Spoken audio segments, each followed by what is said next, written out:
안녕하세요. 의외로 영향력 있는 미술방송 허세미술관의 관장 이한입니다. 올해 키아프 작품들을 볼 건데 방송 때 좀 다루지 못한 좀 지나친 그런 작가들의 작품이 좀 뒤늦게 보이더라고요. 그래서 그런 작가들 중심으로 마무리하는 시간을 가져보겠습니다. 자, 시작할게요. 바모스. 오랜만에 읽어볼까요? 이 방송은 고품격 허세 방송이지만 여러분의 기대보다 저품격일 수 있습니다. 이 방송은 그리고 어쩔 수 없이 저도 사람인지라 제 개인적인 주관이 반영될 수밖에 없겠죠? 그래서 오늘 소개한 작가가 무조건 다 좋은 작품이다, 그런 건 아닙니다. 제 생각일 뿐이니까 그런 거 참고해 주시고, 제가 나름 판단한 기준은 그렇습니다. 제가 아는 작가도 있고 모르는 작가도 많았어요. 지나가다가 봤을 때 일단 이미지 자체가 뻔하냐 신선하냐 그 두 가지로 크게 갈렸는데, 작가 스토리에 대해서는 잘 모르고 일단은 이미지로 판단할 수밖에 없잖아요, 아트페어는. 그래서 이미지가 일단 조금 다른가, 그런 기준으로 봤을 때 눈에 들어오는 작가들 중심으로 좀 봤고, 제가 좀 눈여겨보는 작품들은 유행을 크게 타지 않은 작가들의 작품들이 좀 더 눈에 들어오더라고요. 어디서 비슷한 작품들 조금이라도 그런 느낌 들면 체력을 좀 아껴야 되기 때문에 그냥 좀 패스하거든요. 그런 나름 기준이 있다는 것 좀 참고하시고 보시면 될 것 같습니다. 첫 번째, 김재신 작가인데 그 바다 쪽에서 작품을 하실 거예요, 아마. 지역은 좀 기억은 안 나는데 파도를 모티브로 작품 하시나 봐요. 그래서 이 작품들 보면 파도 물결 같은 그런 이미지가 좀 눈에 들어오고, 파동 같기도 하고, 다르게 보면 다르게 색을 배합한 사진 이미지 같다는 생각도 좀 들었어요. 사진 픽셀 같은 느낌도 있고, 그런 작품을 하는 작가입니다. 이 시리즈들인데 갤러리 이름도 어울리죠. 제가 봤을 때는 오션 갤러리다 보니까 뭔가 물과 관련된, 바다와 관련된 작가들을 좀 선정한 것도 있는 것 같아요, 제 생각에는. 아니면 말고. 자, 존 코코라는 작가입니다. 아주테카 갤러리인데 스페인이에요. 그 관장, 그 대표가 직접 모셨는데 여성분이었는데 되게 젊더라고요. 그래서 제가 당신은 되게 젊은데 어떻게 대표까지 된다고 물어봤죠, 스페인말로. 명함도 주시더라고요. 연락할 일은 거의 없겠지만. 존 코코라는 작가인데 저도 잘 아는 작가는 아닙니다. 그런데 이 느낌이 좀 강하더라고요. 자신만의 특유의 분위기가 좀 강한 작가라는 그런 생각을 했습니다. 스웨덴 작가입니다. 제가 이 작가는 방송 때 언급했던 것 같아요. 색감 되게 분위기 있고 그게 좀 인상적이었던 작가입니다. 북유럽 특유의 좀 우울한 감성일까요? 그런 작가인 것 같고, 그 다음에 비올레타 마야라는 마드리드의 작가입니다. 이게 퍼지는 느낌이라서 구아슈나 수채화로 작품하지 않았을까 생각을 합니다. 수성 재료겠죠, 아무래도. 이렇게 퍼지는 느낌으로 추상을 한 작가입니다. 비올레타 마야. 그리고 김명원 작가인데요, 창작화랑이에요. 제목이 있는데 제목을 따로 이렇게 정리할 시간이 없었습니다. 그래서 작가 이미지 그것만 좀 기억해도 충분하잖아요. 자, 그 강렬한 이 붓터치 에너지가 좀 인상적인 작가였어요. 김영원 작가입니다. 그래서 즉흥적인 그런 분놀림 이런 거를 좀 강조하는 작가인 것 같아요. 근데 제가 비록 방송 때 시간 관계상 제목은 이번에 생략을 했어요. 어떤 작가가 있고 어떤 작품들을 이렇게 그렸냐, 그러니까 느낌으로 보고 간단하게 좀 소개하는 시간이라서 작품 자체를 아주 자세히 소개하는 시간 아니에요. 그런데 저는 어떤 그룹전, 갤러리의 개인전 이런 거는 작품 제목, 그러니까 캡션 안 단 거는 이해합니다. 제목 자체가 감상에 방해될 수도 있고 이렇게 DP에도 지저분할 수도 있으니까 그런 건 이해하는데, 아트페어에 작가에 대한 정보, 뭐 제목은 없어도 뭐 큰 문제 안 되겠죠. 뭐 물어보면 되니까. 작가 이름조차 캡션 안 다는 갤러리는 진짜 문제가 있다고 생각해요. 온통 흰 벽인데 아무런 정보가 없어요, 진짜로. 그렇다고 뭐 브로셔 이런 게 있냐, 그런 것도 없어요. 휴대폰으로 QR 찍어서 보래요. 이게 무슨 불성실한 태도인가요? 그림 팔러 온 장터에서 그 치열한 장터 비싼 부스비 내고 왔는데 그렇게 불친절하게 이렇게 놔두면 좀 성의가 없는 것 같아요, 아트페어는. 그런 생각을 하게 되더라고요. 이 갤러리가 그렇다는 게 아니라 꽤 있어요. 키아프에 특히 프리즈도 있었던 것 같아요. 그래서 최소한 작가 이름 정보는 남겨주자라는 거예요. 아니면 진짜 갤러리스트가 친절하던가 그냥 앉아있고 아무것도 안 하고 그림 좀 감상 보려고 하는데 그 앉아있는 자리 때문에 그림이 가려가지고 못 보는 경우도 있고, 그리고 그런 이야기도 좀 많이 들었습니다. 어려 보이고 젊은 관람객이 왔을 때 그냥 아예 단정하는 거예요. 네가 무슨 그림을 사, 그냥 구경하러 왔지, 아무런 이렇게 설명도 안 해주고 그냥 가라는 식의 아주 비매너인 그런 갤러리도 좀 있었다는 말이 있어요. 그래서 제 지인은 일부러 교포인 척, 어눌한 한국말로 이 작품 뭐예요? 재료 어떻게 돼요? 이렇게 어눌한 척을 했더니 갑자기 친절해진대요. 그런 거 아니죠. 젊은 분들이 미래의 컬렉터가 될 분들도 많고, 요즘에 MZ세대 컬렉터들도 많잖아요. 옷을 이렇게 비싼 옷 아니라도 편하게 입은 분도 꽤 계실 거예요. 그래서 사람 가려가면서 그렇게 대하지 말자라는 거예요. 갤러리스트 분들. 키아프가 특히 많이 그랬대요. 키아프의 문제점 중에 하나입니다. 전체적으로. 다는 아니지만 대부분은 설명을 해주세요. 이야기하면. 근데 몇몇 갤러리는 사람 가려서 받는 매너가 안 좋은 갤러리가 있었다라는 지적이 있었습니다. 키아프 프리즈 티켓값 되게 비싸잖아요. 미술관에 비해서. 물론 외국에 비해서는 싸다고 하지만 젊은 그 관람객들 입장에서는 나름 시간 내고 큰돈 써서 온 분들도 계시거든요. 그리고 VIP 티켓은 더욱 그렇고요. 그러면 좀 성의를 보여야 된다고 생각해요. 그리고 지금 당장 그림을 구매 못하더라도 미래의 컬렉터들이거든요. 젊은 분들에게 특히 잘해줘야 돼요. 20대, 30대에 오시는 분들. 그분들이 이전 세대들보다 안목이 더 좋습니다. 어릴 때부터 미술관 가고 아트페어 다니신 분들은 미래에 한국 미술계를 키울 인재들이에요. 그분들한테 진짜 잘해줘야 됩니다. 진짜로. 당장 그림 파는 것도 중요하지만 피스마다 이 매체를 바꾸는 이런 게 좀 재밌어 보이더라고요. 그리고 박은숙 작가인데 제가 다른 아트페어에서 본 적이 있습니다. 자신만의 느낌이 좀 있으시고 뭐 생명의 근원 이런 걸 연구한다고 해요. 또 기독교인이라서 그런 종교에서 모티브를 많이 얻는다고 합니다. 좀 인상적인 작가였습니다. 페넬로페 클롯이라는 작가인데요. 스페인 바르셀로나 출신입니다. 물론 바르셀로나 사람들은 스페인 사람이라고 생각 안 해요. 까탈루냐 사람이라고 부르는 게 맞겠죠? 피그먼트 갤러리고요. 학교에서였나? 일본의 칠기 이런 공예 그 조각도 좀 연구했던 작가입니다. 그러니까 이런 스타일이 좀 있고 또 시대별로 진화를 좀 다양하게 했습니다. 근데 다른 작품들도 매력 있습니다. 근데 이 작품은 어떤 재료인지 모르겠으나 시간이 없어서 많이는 보진 못했지만 그냥 봤을 때 뭔가 가죽 같은 질감이면서 독특한 느낌이 있더라고요. 좀 인상적으로 봤던 작가였습니다. 그래서 인스타 들어가서 팔로우도 했죠. 그리고 맹은희 작가의 두 점이 있었는데 너무 반짝거리는 느낌이라서 이게 무슨 디스플레이 액정 같은 느낌이기도 했었어요. 화면 같지 않나요? 되게 반짝거리는 느낌도 있고 특수 제작한 커다란 붓으로 이렇게 제작을 한다고 하더라고요. 히든엠 갤러리의 맹은희 작가입니다. 자, 지미 미안이라는 작가입니다. 스페인 분인 것 같고 그러니까 뭔가 약간 좀 붙여 올리는 그런 느낌으로 심플하게 제작을 하는데 이게 뭔가 동물의 얼굴이라든지 사람 얼굴 이런 게 좀 보이는 작가예요. 의도적으로. 좀 재밌죠? 이런 시리즈로 작품을 하는 분입니다. 지미 미안이라는 작가.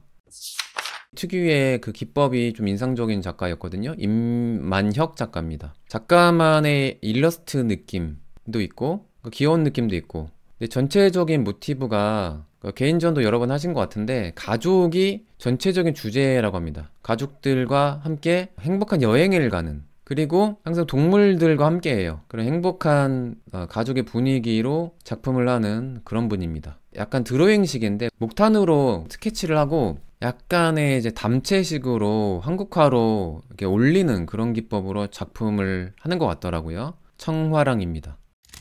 한국분인데 시드란 작가입니다. 이렇게 세로 터치로 하는 그런 시리즈 중에 하나거든요. 이 느낌도 조금 눈에 들어오더라고요. 313 아트 프로젝트라는 갤러리인데 다른 시드의 작가의 작품 보면 구상도 꽤 시도하셨습니다. 다른 작품들도 꽤 있어요. 김강용 작가의 작품이 이번 키아프에 꽤 있더라고요. 다른 갤러리에서도 그렇고. 자, 이분 하면 벽돌 작가로 유명합니다. 그러니까 오랜 기간 이 재료가 모래와 접착제를 섞는 방식으로 재료도 좀 연구를 많이 하신 것 같고, 그림 자체의 그 간결함, 그리고 컬렉터들의 입장에서 걸었을 때 흰 벽에 좀 잘 어울릴 것 같다는 생각이 들고, 그리고 미니멀리즘 스타일의 컬렉터들이 있잖아요. 심플한 거 좋아하시는 분들에게 매력적인 그림이란 생각을 했습니다. 작품 자체도 되게 디자인적이긴 하죠. 한 명도 아는 분이 아직 안 나와요 하시는데, 그러면 더 좋은 거죠. 새로운 작가 가볍게 보는 시간이니까. 근데 제가 한 가지 포인트 말씀드릴게요. 그 미대를 가기 위해서 기본기를 배우거든요. 입시 미술에서 혹은 1학년 때 투시기법을 배워요. 그러면 정육면체를 그렸을 때 우리가 사는 3차원 세상에서 이렇게 완전 90도 90도인 정육면체 혹은 직육면체를 그린다면 옆면은 나올 수가 없어요. 옆면이 나온 순간 약간의 기울기가 올라가야 우리가 사는 3차원 세상이거든요.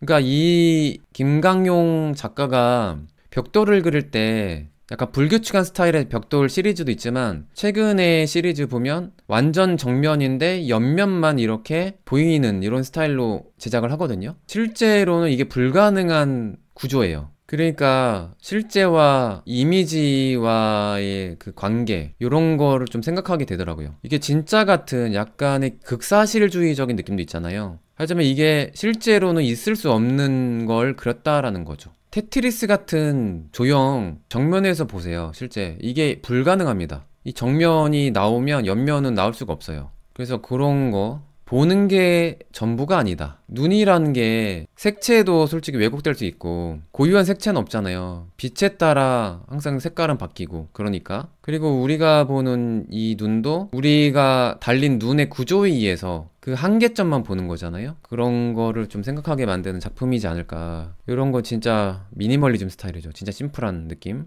모래에 접착제를 섞어서 칠한 건지 그건 작가님의 연구인 것 같아요. 자세히는 모르겠습니다. 아무튼 모래를 섞은 거는 사실이다 라는 거예요. 실례지만 이 작품까지는 좀 흥미 있었지만 재료까지는 그렇게 궁금하진 않더라고요. 죄송합니다. 금산갤러리입니다.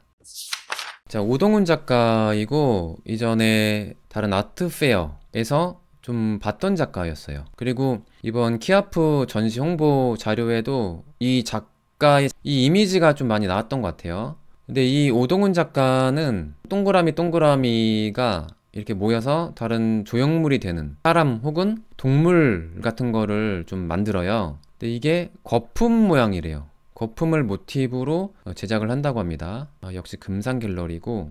근데 오동훈 작가는 어떤 미술관이나 갤러리, 어떤 건물 앞에 조형물이 앞으로 좀 보일 거예요. 그래서 거품 모양의 어떤 동물 같은 게 보이면 오동훈 작가라고 기억하시면 좋을 것 같습니다. 이번 제 기억에는 프리즈 때도 꽤 있었던 것 같아요. 곽훈 작가의 작품이 상당히 많았습니다. 그 연세가 꽤 있으신 걸로 알고 있습니다. 그리고 작품이 좀 진화 단계가 좀 있어서 그 시기별로 시리즈가 좀 있어요. 그래서 좀 기억하시면 좋을 작가입니다. 곽훈 작가. 특유의 불규칙적인 추상화 중에 하나고, 근데 제가 봤을 때는 이게 어떤 사발을 그린 것 같거든요. 이 추상화도 자세는 모르겠지만, 왜냐면 다른 작품들을 보면 사발 시리즈를 반복해서 그리는 그런 그림들이 꽤 있거든요. 2억이라 써놓은 거 보니까 이번에 2억짜리 그림인 것 같아요. 팔렸는지 모르겠지만. 그리고 최근에는 고래 시리즈로 많이 그리시거든요. 일명 할라잇 시리즈인데, 우리가 흔히 부르는 에스키모, 이누이트족의 고대 주문이래요. 할라잇이 뭐 신의 강령을 뜻한다고 하는데, 그 시리즈로 요즘에 고래를 많이 그리십니다. 이제 이력이 대단하신데 1995년에 베니스 비엔날레에서 한국 대표로 참가를 하셨습니다. 그리고 제가 알기로는 이제 국적을 바꿔서 미국 교포로 알고 있습니다. DNC 갤러리고 스페인 갤러리인데도 곽훈 작가의 작품이 있더라고요. 그리고 다른 국내 갤러리에도 곽훈 작가의 작품이 몇 점 있었습니다. 근데 이게 무슨 최근에 있는 동물 보호 이런 메시지가 아니라 고대 이누이트족이 고래를 잡을 때의 신기에 뭔가 비는? 그래서 인간의 뭐 정신력 뭐 이런 거에 대한 연구였던 걸로 기억해요. 그리고 강인한 생명력 이런 거를 좀 표현한 것 같기도 해요. 이런 작품들의 정확한 정답은 없겠죠. 근데 확실한 것은 이 곽훈 작가가 실제 알래스카 여행 갔을 때 고래 뼈들이 엄청 많은 지역에 가서 큰 자극을 받았대요. 그래서 10년 뒤에 이렇게 고래 시리즈로 작업한다고 보시면 됩니다. 모준석 작가예요. 자, 모준석 작가는 집과 집의 그 공간에 대한 그런 성찰, 그런 것에 대한 고민, 연구를 한 작가라고 보시면 되고, 이 집들이 어떻게 보면 사람을 상징화하는 그런 알레고리일 수도 있어요. 공간과 공간의 관계, 집과 집과 관계. 그러니까 자신의 어릴 적의 기억이라든지 그런 거를 이제 돌이켜 봤을 때 그런 사람과 사람 간의 관계. 마냥 좋을 수만은 없잖아요. 사람이 또 너무 붙어 있어도 좀 문제고 너무 떨어져 있어도 또 문제고 그런 복잡한 감정 이런 걸 연구한 게 아닌가. 자, 그리고 이게 약간 유리 같은 게 색깔 유리가 박혀 있잖아요. 자, 이 작가가 켈른 성당인가 유럽 여행 갔을 때 그 스테인드 글라스의 영감을 받고 이렇게 모티브로 작업했다고 보시면 됩니다. 그래서 이 조형이 캐릭터가 강해서 제가 이번에 좀 소개를 합니다. 자, 선화랑의 작품이 많더라고요. 이만나란 작가입니다. 드물게 사실화를 하는 작가죠. 제가 이번에 소개한 작가 중에 이 사실화를 하는 작가가 많진 않거든요. 완전 극사실주의까지는 아니고 약간의 필름 감성의 사실화를 그리는 작가인 것 같아요.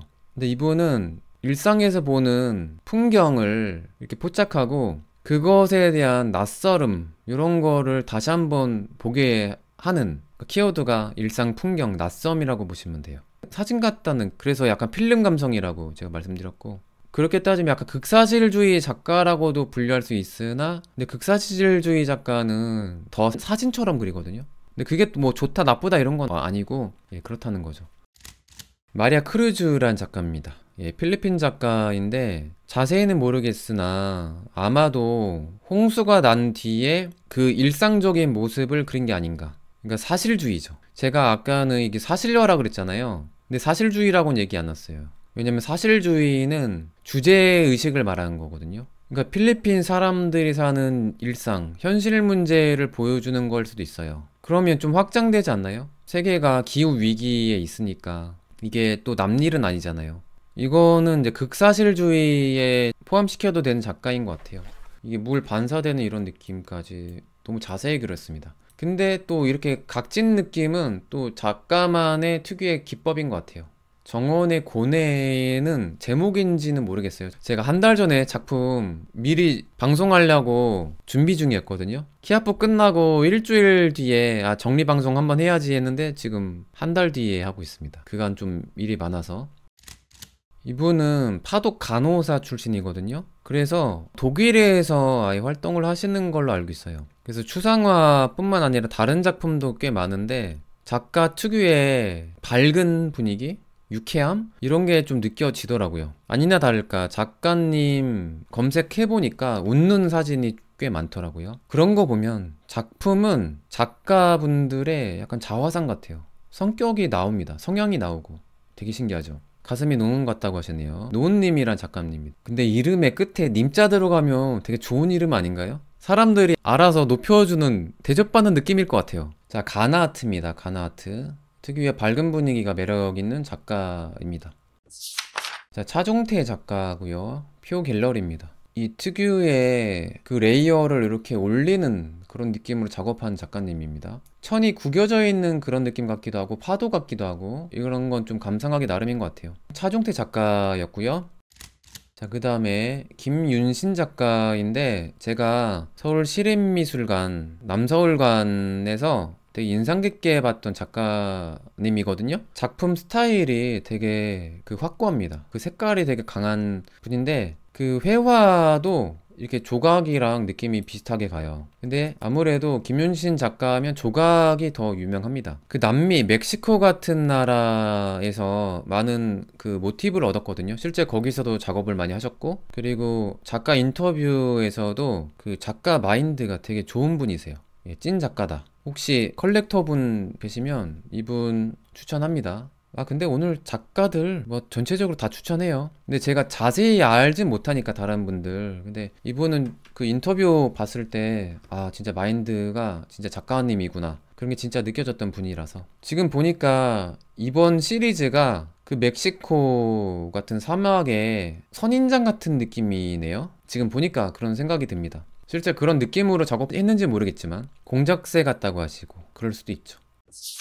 자, 박래연 작가는 제가 방송 때 소개해드렸잖아요. 예, 다시 한번 감상하겠습니다. 운보의 아내분이잖아요. 그래서 이전에는 운보 김기창이 워낙 유명했을 때는 조금 묻혔던 것 같아요. 그런데 오히려 남편이 돌아가신 뒤에는 오히려 더 유명해진 것 같아요. 근데 그림만 봤을 때 박래연 작가는 진짜 천재입니다. 제가 생각하는 근대 작가들 중에 재능으로 따지면 저는 1티어라고 봐요. 그리고 실험 정신도 1티어. 새로움을 갈구하는 그 작가의 자세, 조용성도 되게 뛰어나고, 디자인적인 감각도 뛰어나고, 색채 감각도 뛰어나고, 다 되는 작가. 변신도 잘해요. 작가 마인드가 또 없는 것도 아니에요.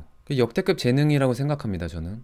이런 콜라주 작품도 진짜 감각 있게 제작을 하죠. 제가 디자이너 출신이라서 제 디자인적인 감각은 좀 알잖아요. 디자이너들이 다 인정할 법한 감각입니다. 이런 거는 콜라주한 재료도 새롭잖아요. 엽전을 딱 붙인 실험정신 얼마나 재밌어요. 추상도 진짜 감각 있게 작업합니다. 그래서 지금 진짜 유명하지만 이런 작가도 아직도 저평가받고 있다. 그림값이 다른 작가들에 비해서는 굉장히 비쌀 겁니다. 그럼에도 그러니까 세계적인 수준에서 봤을 때는 저평가다라는 생각을 합니다, 이분. 그래서 키아프에서 부스 하나 크게 해서 개인전을 좀 열어준 것 같기도 하고 그래요. 그렇죠. 작품 하나하나가 지금 21세기에 보는 건데도 촌스럽지가 않고 감각적이잖아요. 이런 작품이 찐이죠. 근데 아무래도 여러분 이제 컬렉터 분들도 꽤 보시잖아요. 최근에 제보에 따르면 갤러리 관계자들도 꽤 본다고 좀 들었습니다. 진짠지 모르겠지만.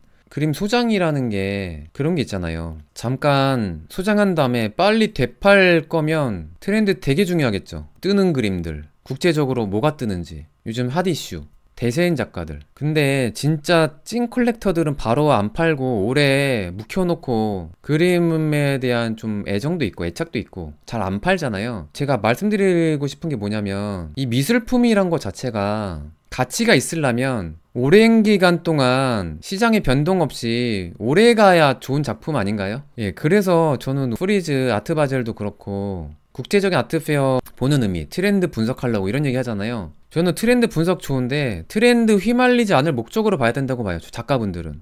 아, 이런 거 요즘 많이 하는구나. 그러면 아, 너무 많이 한다. 나 이건 피해겠다. 이런 걸 좀 생각하고 봐야 되지 않나, 오히려.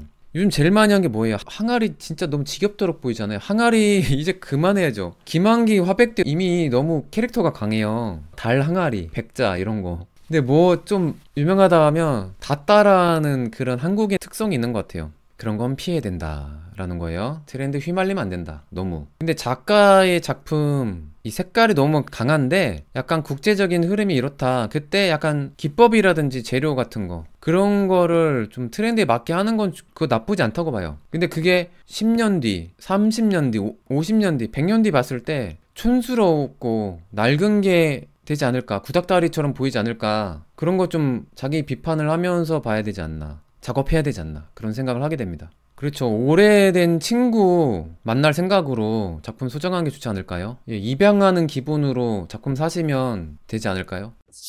자, 강진식 작가입니다. 이게 어떤 재료인지는 기억은 안 나요. 근데 마치 아크릴판을 딱 붙인 듯한 이런 느낌이라서 좀 달라 보이더라고요. 자, 불교 미술에서 영향을 받았을까요? 그런 느낌도 좀 드네요. 약간 비누를 잘라서 붙인 듯한 느낌도 드네요. 작품 취향을 떠나서 장인 정신에 박수를, 경의를 보냅니다. 와, 제작하는데 얼마나 빡셌을까. 이거 자체로 대단한 작가입니다. 이 정성, 이 스케일감, 이것만으로도 좀 인정은 해줘야 되지 않을까, 이런 작가들은. 예, 정의지 작가입니다. 스튜디오 이름인 것 같더라고요. 올미 아트 스페이스. 정의지 작가님 파이팅입니다. 자, 그리고 송은주 작가인데 컬러감이 좀 재밌고 경쾌하더라고요. 갤러리 FM입니다. 약간 몬드리안 감성도 있긴 해요. 근데 그렇게 따지면 몬드리안은 조각보 감성이거든요. 조각보가 먼저죠. 조각보 감성입니다. 그렇게 말한 게 맞는 것 같아요. 조각보를 우리 선조들이 생활하면서 디자인했을 때 큐비즘은 다 완성이 됐다라고 저는 주장합니다. 송은주 작가예요. 이번 작품 스케일감 장난 아니더라고요. 마치 어떤 행성의 운석 같은 느낌이었어요. 행성의 표면에 딱 움푹 박힌 그런 느낌 같기도 하고.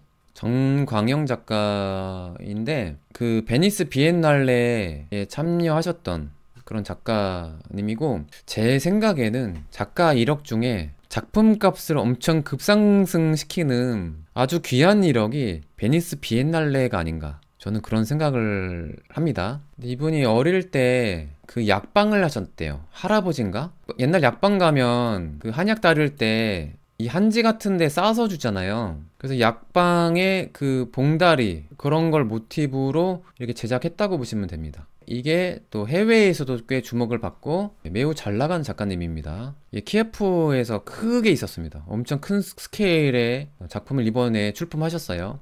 베이징인가 개인전 중이라고 하시네요. 구작이 리세일이에요. 자, 채림 작가입니다. 채림 작가. 이런 컬러 시리즈가 좀 재밌더라고요. 또 극사실주의 작가입니다. 이런 게 극사실주의예요. 피터 핸들이라는 작가입니다. 클로스의 갤러리에 진짜 사진처럼 누드화를 드물게. 그래서 키아프 홍보 이미지에도 나왔던 걸로 기억해요. 약간 미국적인 이런 감성으로 그린 작가로 기억합니다.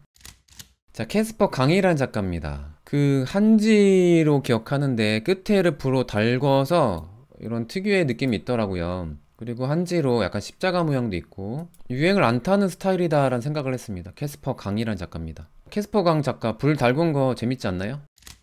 자, 세실 램퍼트라는 독일 작가이거든요. 젊은 작가로 기억합니다. 근데 또 대학교에서 수업도 하시고 특유의 표현도 개성이 강한 작가분입니다. 그림 입문자분들이 그림 어떻게 보는지 좀 물어보시잖아요. 특유의 분위기가 강한 작가가 조금 인정받고 좋은 작가라고 보시면 되지 않을까요? 특유의 색감 묘한 게 있습니다. 독일이 약간 이런 게 강한 것 같아요. 분위기의 그 에너지가 좀 강한 작가들이 좀 많더라고요. 제 생각에는 현대미술 작가 중에 이분은 현실 그리고 이미지, 기업 간의 그 경계에 대한 그런 고찰, 그런 것에 대한 고민을 좀 많이 한다고 하더라고요. 세실 램퍼트란 작가입니다.